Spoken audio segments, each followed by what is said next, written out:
এই যে টাটকা মাছের তেল এনেছে আমার বর, এই তেলটা একটু ভেজে নিচ্ছি। আর মাছটা খুব জ্যান্ত, ওই কাজটা তেলটা ভেজে নিচ্ছি। বাবারে বাবা কী ভেবে খাচ্ছে রে বাবা। আচ্ছা ফাটুক, আমি এটা আমার তো ঢাকা দিয়ে দিই। আমার এই ঝোলটা তো হয়ে গেছে। আচ্ছা, ঝিঙে দিয়ে মাছের ঝোল হয়ে গেছে, এটা বন্ধ করে দিই।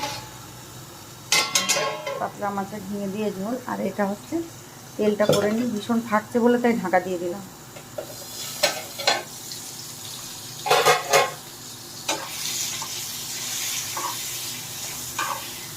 এটা খেতে খুব ভালোবাসে, ভালো লাগে। অ্যাকচুয়ালি রান্নাবান্না করতে আমার খুব ভালো লাগে, কিন্তু সময় পাই না। আজকে আর কিছু করবো না, ডাল টাল এইটুকুই।